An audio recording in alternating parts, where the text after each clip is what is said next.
Black was an upgrade, supposedly. Then you come and find out, as far as Brown is Walt is concerned, it ain't no upgrade. As a matter of fact, as far as the court case say, it's worse than slavery itself. Why do we owe anything to that? We don't owe nothing to that. I don't owe black nothing. Just like y'all didn't owe slave nothing when you got freed from that. Would anybody make the argument when you got to move from slave to free black? You think somebody would have made the argument, oh, you disrespecting your ancestors who were slaves. Why would you go and be free black? That sounds stupid as shit. Even with somebody with no education. Like, wait a minute. We don't owe that position nothing. Now you telling me educated people in 2020 going to tell me that I need to be respecting my ancestors? Why? It's an exploited class here. And we don't have to choose it. Do you see this in my background? Check white. Your peoples died for the opportunity for you to check the same thing the slave master checked. And you don't do it. And guess what? The country ain't been reconstructed because you thought that they were supposed to do something. They already made their move. 14th Amendment offered you citizenship. You ain't accepted it yet. The move been made and you ain't make yours. So racism in America is the inability for blacks to take the offer of the 14th Amendment citizenship. And because you ain't done it, now you got this racism. Because we got to treat you different. We got to treat you different. We still got laws on the books right now. Got to treat you different. But if you all in that white category, I can't tell y'all the difference. I can't tell no different. If everybody checking white, I can't. The computers and the system ain't looking at no skin color. They looking at what you check. And when you in the comfort of that white category, you can make sure and best believe that ain't nothing happening to you that ain't happening to the white people that you in the category with. Eric, did I tell you that we got sponsorship? We sponsored right now by Wawa Coffee, man. Y'all see that? Wawa. I'm playing, man. We ain't got no sponsorship. I just wanted to break the law. We ain't got no sponsorship. Not yet, though, but we getting there. But no, this is about citizenship, man. Don't let nobody trick bag you into thinking that race is about asking you who your peoples was. Because that's not what they want to know. They want to know, are you a citizen or not? Are you a refugee or not? Because with this thing, I'm going to read it again. Let me just read it one more time. Read it one more time. All natives are not citizens of the United States of America. If somebody were to ask you, you a citizen? You're like, yeah. Who will make you a citizen? Oh, I was born here. Oh, yeah? If that's your answer, if you say, oh, the 14th Amendment made me a citizen. Oh yeah? You mean you wasn't a citizen of the country. Then the 14th Amendment happened. And now, somehow, this foreign country to you can pass a law and make you do anything? Nah. Only thing they can do is offer you something. And you got the ability to accept it or not. But they can't make you do anything. They don't own you yet. Slavery over, so it ain't no slave situation no more. See, you still on this master-servant relationship type situation. You think that they still own you. That's why people be like, oh yeah, the 14th Amendment made me a citizen. That's that slave talk. If you were contracting, right, they can only offer you. And you got to be like, let me look at the contract. Let me see. Let me look at the paperwork. And guess what? They got something called a citizenship certificate that all naturalized people do get. You know what the citizenship certificate is? That's your receipt. Everybody that get naturalized in this country, or any country, they get a ceremony and they get a certificate. You know why you gotta give them a certificate? Because you contracting. And when you do contracting, don't you always get a receipt? Did the people got emancipated? Did they get a receipt? Did anybody that supposedly got their citizenship from the 14th Amendment, was there a ceremony? do anybody teach about a ceremony that happened for free blacks?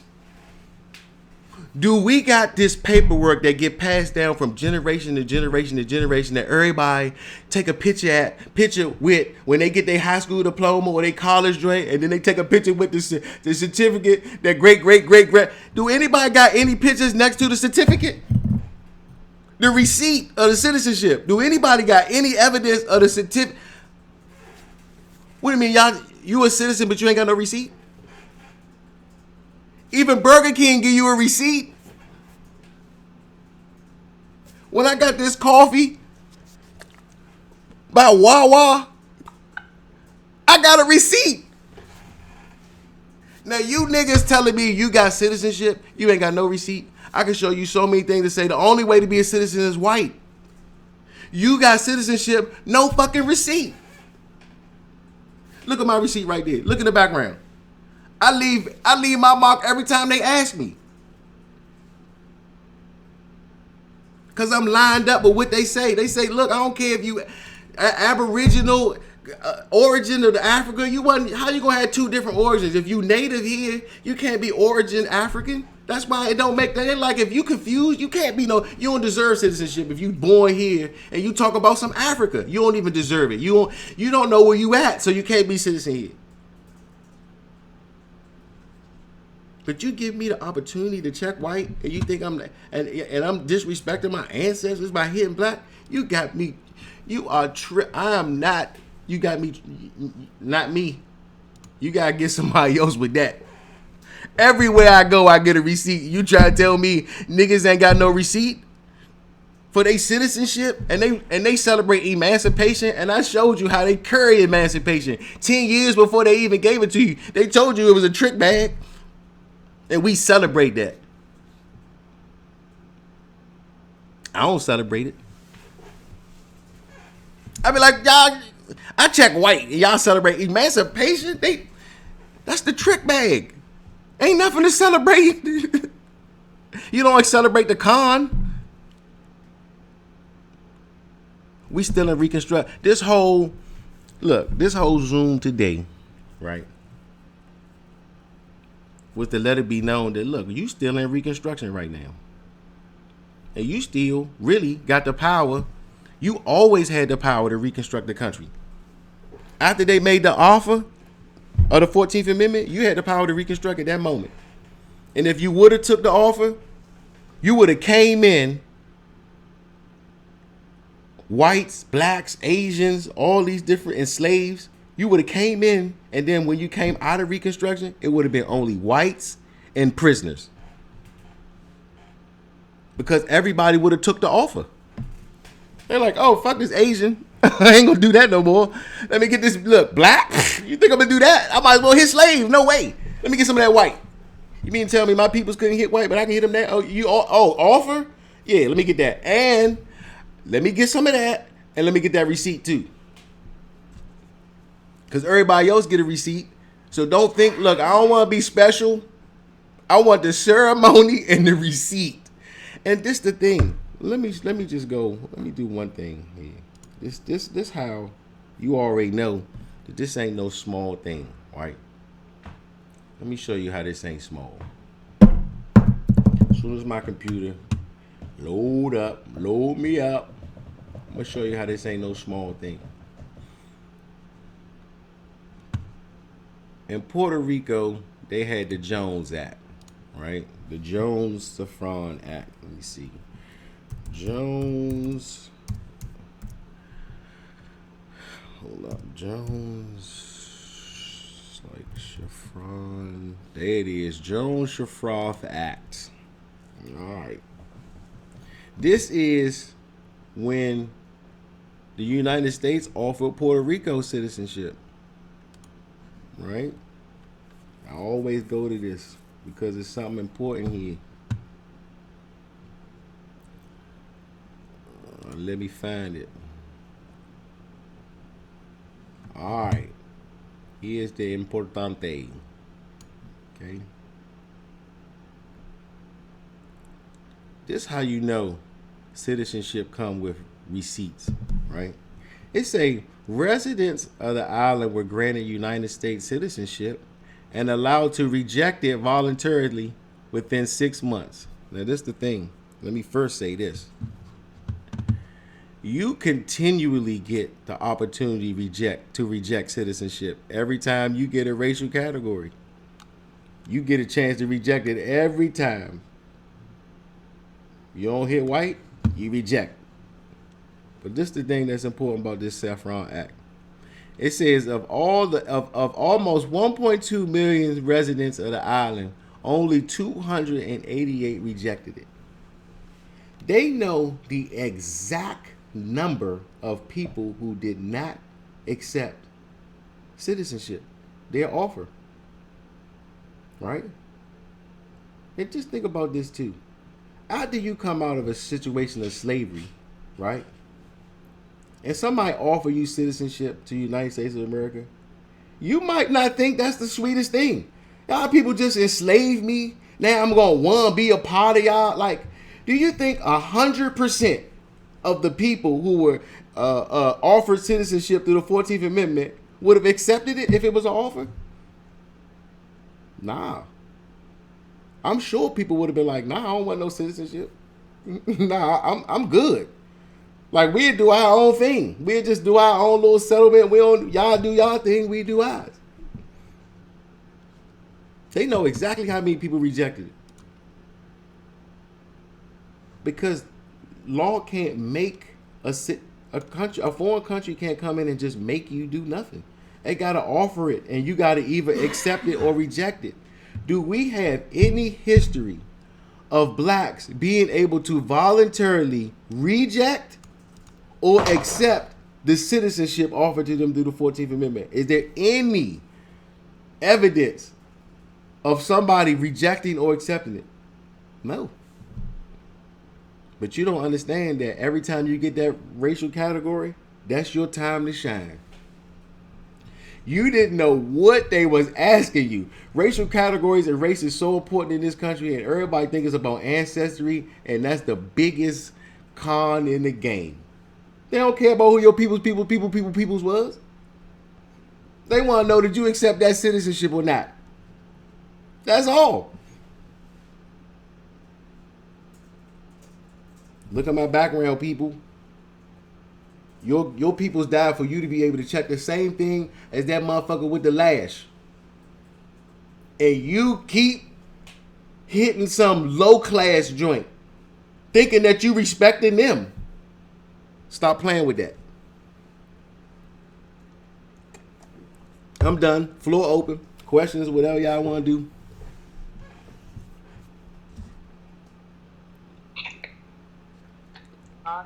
Mm-hmm. I just want to share something. I've been, I don't have a TV, but I've been following this series on the internet that Forrest Whitaker's in, Godfather of Harlem. Mm-hmm. And certain things have jumped out watching that series as pertains to, considering the setting and time, and we're talking about the early 60s in New York City, certain aspects have jumped out in certain scenes where, like, for example, Forrest Whitaker is in the backseat with a mafia boss in the car, and he's talking about, he's playing Bumpy Johnson. Mm-hmm. First of all, so he's telling him, yeah, I have rights. So the mafia boss is looking at him and he's like, yeah. He's like, you black people and your rights. Y'all are funny about that. I'm like, okay, clue number one. That jumped out at me. And then there's another scene where, it's ongoing, but there's the other scene where Vincent Gigante, his daughter, I hate to give this away. I don't know if everybody would want people to watch You giving it away. Go ahead. I'm sorry. Okay. Okay. The first season is over. I'm sure they're going to start the next season at some point. But anyway, the other part is where Vincent's daughter, Stella, who has been seeing this quote-unquote black young, black guy. Mm-hmm. And of course, her father is like livid because I don't want you with no nigga, Mm-mm.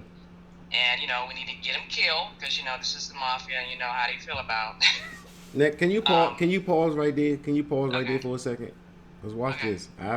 I've in classes I before. want to get to a point when you're Oh done no, too, but go go ahead. ahead. No, go ahead. I'm sorry. No, I'll get back to my I'm point. sorry to be rambling, but so to get to the point was, so she's been seeing this boy who's black, but prior to part of the series is that she had a boyfriend prior to that who was of course Italian, and what's ugly about all this, her father got him killed, the previous boyfriend who's Mm-hmm. Italian. Now she's seeing this black guy and he doesn't like it, so we need to get rid of him. So there's a scene where she's talking to Forrest Whitaker about all this because she's traumatized about this. I'm like, every time I'm with the guy, you want to kill him. Like, what's? So he's saying, well, okay, so this isn't about so much about him being, Black. black. Yeah, it's something else. Your dad is overprotective. Yep. And it's messing her up. Like, you're traumatizing your own daughter. You This loving ain't. her, but no. This ain't even messing- racism right here. This just. No, it's real. I mean, it's pretty deep when you watch this. I mean, the whole Mhm. thing is about the whole thing about Bumpy Johnson. I mean, yeah, Bumpy Johnson running Harlem. But you see all these aspects considering the time and era. This is the time when JFK is president and he gets assassinated. You're seeing Malcolm X, and that plays out. You guys with what you understand now, you got an opportunity to, when you know that racism, right, is a con. You can think a little further, right, on things that your mind would have immediately took you, oh, that's racist. And now when you really understand what it is, just like you said, this was, look, him killing the black guy wasn't about racism. It was about he was gonna kill whoever her boyfriend was. Like we gotta be able to go further than the whole narrative of racism and all of that. That is a con narrative. You know what I'm saying? That's a con. That's a trick bag. Yeah, I mean, he's using it as an excuse, like, we need to get rid of this boyfriend, this nigga, But no, you just so crazy behind dad who you don't want your daughter to be happy.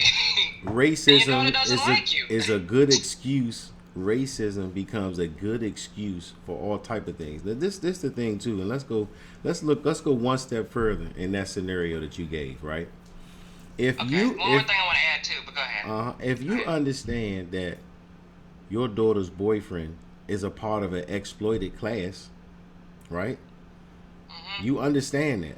Like Yeah. you might not want them to be like you might not want them to date either because I already know that you represent the exploited class. And if I want the best out of my daughter, I won't want them to be dating people that's a part of a class that's exploited, that the government and government actors and corporations and everything are coming at for exploitation, and they don't have the same protections that we have as the government protects us. They don't have the same protection. I know that I can expect a certain thing from her life and her what I'm saying, that relationship, because I know the pressures that's going to be on that individual. But then if these other white guys, they don't have the same pressure from the country. They're not exploited. And so if I wanted my daughter to only date white guys, right? You could understand how somebody would feel. And it's not about skin color. It's about the fact that you one of them exploited classes. And I know what's going to happen to you or that guy, or what's going to become of your relationship if your partner is exploited. And see, when you go past racism, you know what I'm saying, you understand that, look, as a black, you represent an exploited class. You're not you're not the one to pick in America. I'm sorry, but you don't have to choose black either. Right, and now there's also another scene too where Malcolm X and Adam Clayton Powell Jr. are at this hotel because of the March on Washington, that happened, and they meet up in the hotel with the man. What's his name? His name is he's a real character too, a real person. George Lincoln Rockwell. If those of you don't know who that is, he was a nationalist and he formed a neo-Nazi group right here in Arlington, Virginia, at that time. Anyway, so they're in the hotel, and so the so George is saying, well, me and Malcolm X agree the same thing. You know, the black man need to go back to Africa. Da da da da da. And so after the whole rally is over, he's pissed off because his people didn't show up to represent. He only had like 74 that showed up. So M. Clean Powell, being the charisma guy that he is, he's like, oh, well, you know, I see 74 people, your people showed up, huh? So he's like, well, you just need to go back to Africa. He's like, why? I'm from here. I'm from Harlem. You know, this. He's telling him, I ain't from there. I'm from Harlem. You see, like, these certain things like jump out when you watch the series. So You got a lot of pressures in this country that want you yeah. to own Africa, Mm-hmm. right? They want you Yeah. to own Africa, even though you born here. And guess what? Why aren't Europeans or whites in this country? Aren't they pressed to have to own Europe? They don't have to own Europe. They say I'm born right here. I'm born right here in America. They can say that, but you gotta own Africa. Like, what's that about? You both natives. You the same. What is this whole? Why are they trying to separate you? But the reason why is because in order to have a supremacy, it has to come at somebody's expense. I need an exploited class in order to create privilege for another class. And the only way I can do that is if I get you guys to sign up for that exploited class. We call it black. I need a lot of people to sign up for that. The more y'all to sign up for that, the more I can exploit you for the benefit of the citizens, the whites. We call that white supremacy. See, nobody explained racism to y'all. Y'all think this is about some white people feelings. That is not about white people will take you. I've been to places, restaurants. I think I gave y'all this example. I've been there. The service was slow. White people are like, wait a minute. Why are they waiting so long? You know what I'm saying? Like, why y'all ain't throwing a tantrum? Like, well, somebody get him some service. Like, this racism ain't no white people feelings. They woke as anybody now. White people are woke. Okay, so all of this white people, this is not about, look, racism and the way this thing works. It don't work on nobody's feelings. The people's feelings can change, and because it's systematic and it's about status and class, it don't matter.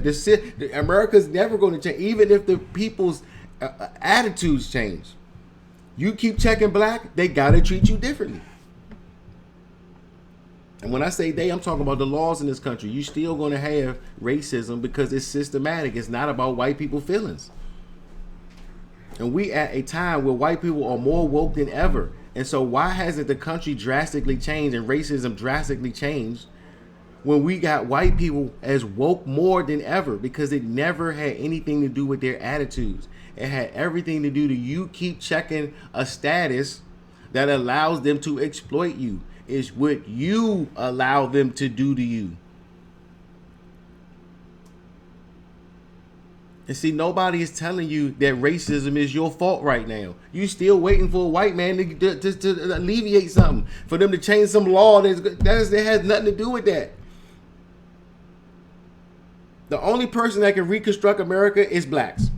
If they were to change, everybody else would. And the thing about it is, more Hispanics check white than anybody. I think like 70% of Hispanics check white. And y'all don't even know that. And y'all don't know everybody from the Middle East check white. Y'all don't know. You think they care about skin color when they checking white? Nah. They in America. The land of white supremacy. Why wouldn't they check white? Why don't you? Is the question. Somebody else. Yes. It's Jeff. Hit me, Jeff. All right, what's up, man? Hey, I'll be now that I got this information, I feel good behind. I want to thank you for all the information that you're giving. But I'll be trying to, talk to my family members and stuff like that, trying to get them to see the light. They be calling me like sellouts, and man, they be talking real bad about me. I'm trying to get them to see the light. They keep rejecting it. Man, what do I do about that? Do I leave it alone? All right, well, continue to stay in that category. Well, this the thing, Jeff. One of the reasons why we get together every Saturday is because we try to better familiarize ourselves, because there are people that we love that we want to help, that we want to get out of this situation. You know what I'm saying? One of the reasons why we record all of these things is because these classes become powerful if people get to listen to them. That kind of we pose and we put them in positions that really, what I'm saying, make them think about the decisions that they making. And it's hard. I've been doing this for over 10 years. I'm only good at doing this because I've done it wrong so much. Okay. If you listen to this and you feel like what you heard was kind of brilliant, understand that my brilliance didn't come because I was born this way. I fucked up a lot. I messed up a lot of relationships with people and family and everything in order to be able to give you this information the way that I'm giving it to you now. And so if you having problems with giving this to other people, understand that it's a real learning curve when it comes to trying to teach this to somebody else or trying to get somebody else to explain this. Okay. And so don't let that be your pressure, right? But we record this. If you can get somebody to listen to a recording, right? Look, off of the strength of my relationship with you, and y'all know I'm trying to come at you with something I think is important. Y'all, you tripping? Maybe I am, maybe not. But this is the one last thing I ask you. If you could just listen to this recording, it's like an hour and a half or whatever. If nothing on there is said that make you think twice, then I'll never bring it up no more. But let that be my burden, right? Put that on me. I do these recordings to give the burden off of y'all so you don't have to do it. But I've been doing this for a long time, and I know what to say and the way to say it and what kind of introduce the information. Now, if it's your first time and you come in and don't even think it's nothing valuable, by the time it's over, you're gonna be like, yeah, I do have something to think about. Right. And so my eyes up big time. Yeah, and don't let that be your burden. It's a humongous learning curve to be able to teach this to somebody else. Okay. But these recordings are so you don't have to do that work. All you got to do is, on the strength of your relationship, I ask you to just listen to this hour and a half. If you can say that there's nothing on that tape that make you think twice, I never mention it again. But if one thing on there make you be like, maybe it's something, you might be going somewhere, right? Then you got them. Let me tell you what the hardest thing to do is. The hardest thing to do is to give somebody some information that you know is important to them that they don't want. Right. So the only way to do it is you don't do it. You put yourself in a position where they're going to start asking you. Okay. See, you're going to live a little different. You're going to see the world a little different. You're going to be interpreting things a little bit differently now, right? Yeah. And if you can get them to listen to an hour and a half and then don't even say nothing, you know what's going to happen? Look, you drop it on them and don't even say, did you listen to it? Nothing. Look, it's over. If they actually listen to it, eventually they're going to be like, yeah, so what's your man talking? He got another video, like, then it's going to be them asking you. Oh, well, then if they asking you, you got them. Right. It's going to be so much easier because now we can do it together. See, now I ain't teaching you. I got put on to something. I want to put you on. Now that it sparks you, let's see if we can dive into this together. Now it ain't no big eyes and little U's no more. Now it's us going to walk this path together. Okay. So I go on YouTube, man, and get the Yeah, I'll yeah, Eric or somebody, we'll make sure you get the you on the Zoom too. I mean, you on the Telegram, right? Yeah. Yeah, we'll make sure you get all of that. I know her. Yeah, I appreciate it. And yeah, Eric, your man, he'll make sure you get all that. When he give you the first video, just make sure you subscribe to the channel and then all the videos there. But this your first video. This the one that you got to see. And so when we edit this up, you know, this will be the one that you might be able to share because you heard some things on this one that might, you know. Yeah, I mean, it answered a lot of questions, man, that I was having about the 13th and the 14th Amendment. I mean, it just covered every basis, man. So, yeah, I appreciate it, man. I feel good about it. I'm glad I checked it, man. I'm glad I checked, man. I feel much better, you know. Yeah, I mean, when you said, you know, when they look into the computer and they say, oh, I'm black, man, you know, they're not going to get another part of it. When they say, oh, I'm white, man, they're going to start doing some investigations. So that put a light bulb in my head. Like, I'm glad I didn't check white. That's right. And I'm not in that category no more. And if enough people do it, cops will know that it don't matter whether they skin dark or not. We gonna have to proceed with the most respect we can, because what if they one of them dark skinned people who be checking white? You know, Right. the what if already got them like, I gotta approach this situation with the right. Oh, I'm going to jail. You know what I'm saying? Because I shot a white man, so I ain't playing that game. Right. And I've been listening to Neely Fuller. He said white supremacy doesn't work on. I mean, white supremacy don't work on white people. It only work on black people. So if you check a white, then white supremacy doesn't apply to you. They're doing it in your favor. Anything a white supremacist would do, or any white agenda, is an agenda that's going to benefit the people who check white. Right. So why would you care about a race of a white nationalist president, white nationalist? All of that is in your benefit. It's for the people who check white, and it's for the citizens. And when you understand that these nationalist groups are trying to put the citizens first, because it's these class of people who don't want to accept the 14th Amendment, then we get to exploit them. Everybody do. Right. Wow. You out there for anybody to trick now. You off the plantation. Now anybody can trick you now. Right. Wow, man, this is amazing. Wow. We got an opportunity. We got an opportunity to complete Reconstruction. And when you check white, you did your part. Okay. And this is going to be a good video for people people try and play you with you a coon because you check white. Yeah, okay, listen to this tape and try to coon me out off some white. I check white now. Who the coon now? When you listen to this tape, after you finish this, you get this information, are you going to still look at me as I'm a coon for checking white? That's what we fought for and died for. Right. For you to be able to check the same thing as the master.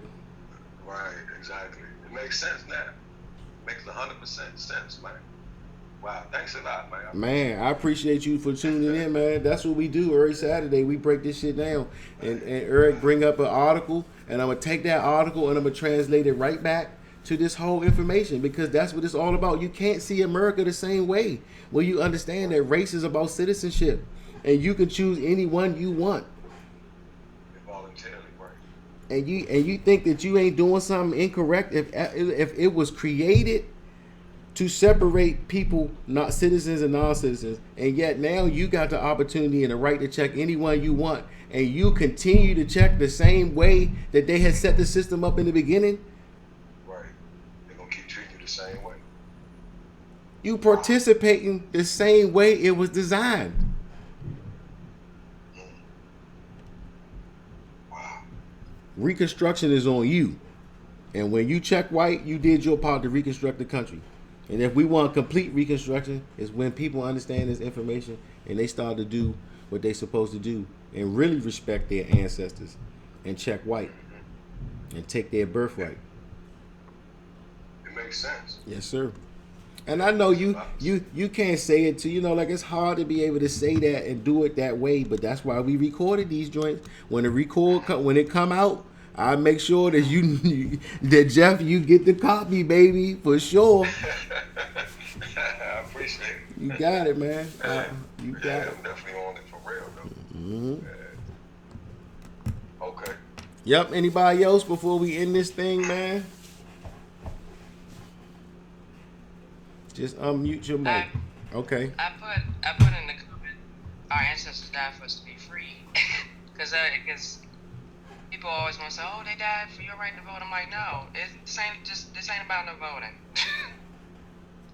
It's bigger than that. Yeah, it's bigger than that. You vote. You got the privilege to vote now. Yeah, if you want to vote, go right ahead. But that's a small piece. You're talking about something way bigger than that. We want all the privileges, immunities, and citizenship. We want all of it. We want what the white look. As this lady stood up, she said, "I want what the white people got." That's exact. Well, check white then. You want what the white people got, and you got a chance to check white. What you doing, woman? Go right there. They keep asking you, check white. What woman said this? I was at this. The UN came to Washington D.C. Eric was there. All these people crying up. Nah, it wasn't that long ago. Maybe 4 or 5 years ago. All these people talking about racism and police brutality and the UN people listening and all this. And I don't even know why the UN was there. There's nothing they could do. They were just there to listen to these people cry about how racism is affecting them in this country or whatever. And this old black lady stood up and she said, "You know what? I want what the white people get. I want what the white people got." And I sat back and I was like, Check White. That statement to me embodies what Check White is all about. If you look, we constantly are comparing our situation to the white people. That's how we know we got a bad stick, right? That's how we know we got substandard. All right. The best comment I think that represents what Check White is about was when that lady got up and simply said, "Look, we ain't gotta complicate this. I want what the white people got." That's what this all about. So how do you get what the white people got? Do you do that by continuing to check black on everything? I'm asking you that. Nah. If you want what the white people got and you got an opportunity to check white, then check what you want.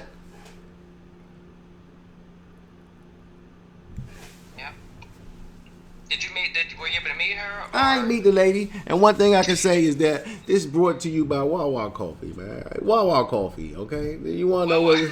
This was brought to you by Wawa Coffee, man. Wawa Coffee. I ain't meet the lady. I just dubbed her little. I dubbed that. I immediately recorded what she said. It was like this. That's our motto. Check white. Why? Because we want what the white people got. That's all. That's it. That's the same thing all your black leaders and everybody been saying. That's the same thing.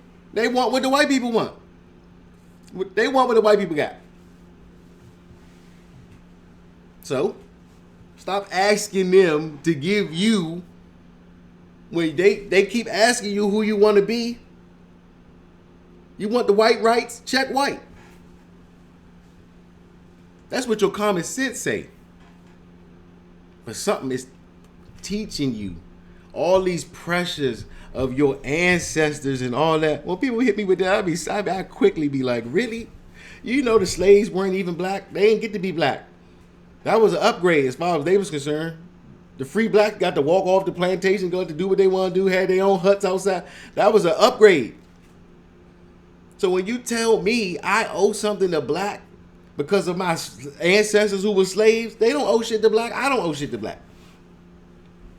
Hit me with something else, because that right there is a bunch of baloney. You got to sell that to somebody else.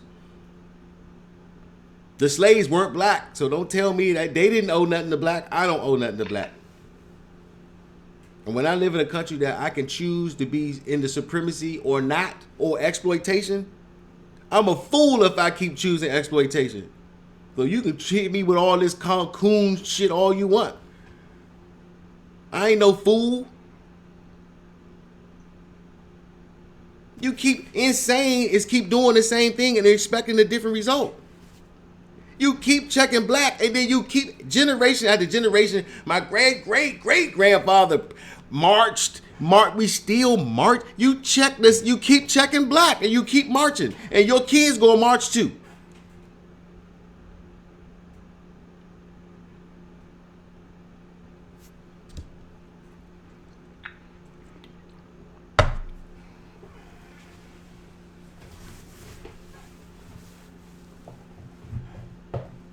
This is Keon.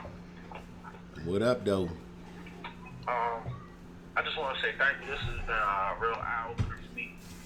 I've been searching for an answer for a minute. First off, my grandmother, she kind of put me in this mindset to read and search for the answer. She definitely marched herself. She was 14 when she marched with Martin Luther King, so. She always told me it was important being a black man, but now I'm seeing a lot more different. It's putting a bigger perspective on me. Things that she fought for, it's not a fight, And the more we kick against the bricks, we're gonna hurt ourselves. So I'm definitely all in. I understand now, Definitely, I was watching I guess the last post that you made on YouTube, Brown versus Walton, I was just watching that last night, and it's funny that we on here talking about it right now. So it's like definitely opening my eyes more and more to the understanding. So, you know, this is definitely this time for Reconstruction. Because I come from a background, you know, church and all that. You know, I came out of the church, you know, started delving into, you know, the Hebrew Israelite understanding and things of that nature. And, you know, everybody just want to fight for some type of identification. That's all it is. It's a fight for some type of identification. You want to be noticed or you want some type of status. And I really don't see it as a fight anymore. You know, it's not a struggle. Make the choice. It's not a struggle. It's a choice. And you say about labels and identity, I put you right here. Y'all check that out. This is all about identity. You hit it on the head. This is what this is all about. Watch this. I'm going to leave y'all with this. I'll be watching this little series on HBO called Watchmen. And in the little series, they got these people, these white supremacists, and early on they was trying to do mind control. You know, they wanted to control the minds of blacks so they can get them to, you know, be violent and beat each other up. All this type of stuff. They just wanted to, you know, control the minds of the blacks. And so when you understand the theory of labeling and what labeling does to people, right? It literally controls their behavior. It controls how they see themselves, and it controls what they do in the world. That's the importance of identity in the label.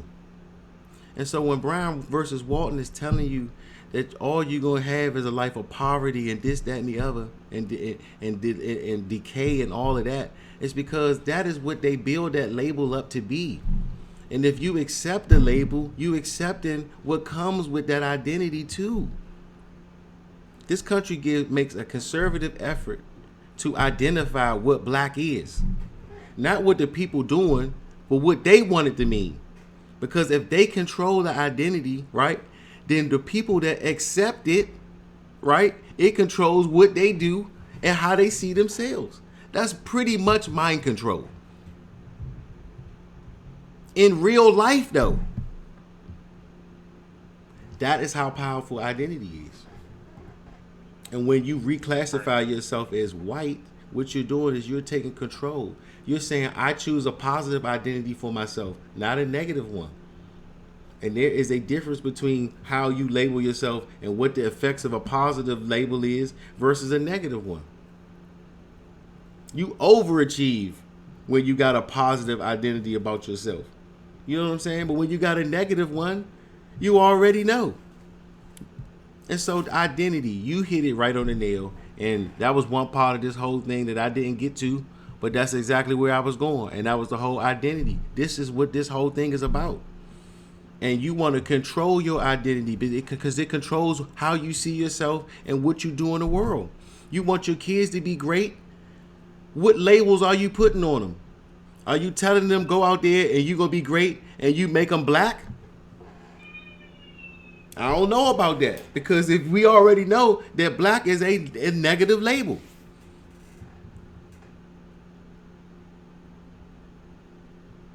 You want to be under mind control, right? Control somebody's identity and you control what they do.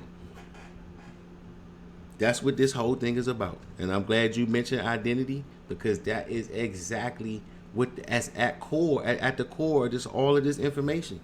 It's about identity. And you get to choose. So don't ever let nobody make you feel some type of way about choosing white. You know what choice you made. You doing your part to reconstruct it. You doing your part to finish Reconstruction. And then when enough of us do it, we will have reconstructed this country.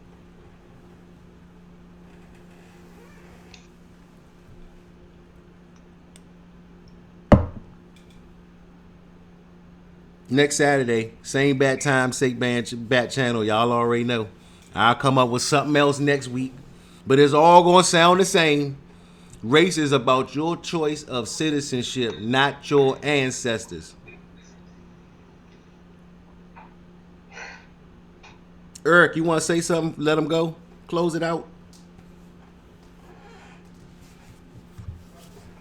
All right, good people, white folks. All right. So this out. We'll see y'all next Saturday. Thank y'all for participating. Thank y'all for coming out. Check the Telegram, and if you haven't subscribed to the channel, go ahead and do that. It's earnings convenience. All right. Anybody else got anything to add before I close it out? No, I'm straight. All right, cool. I'll see y'all next time. All right.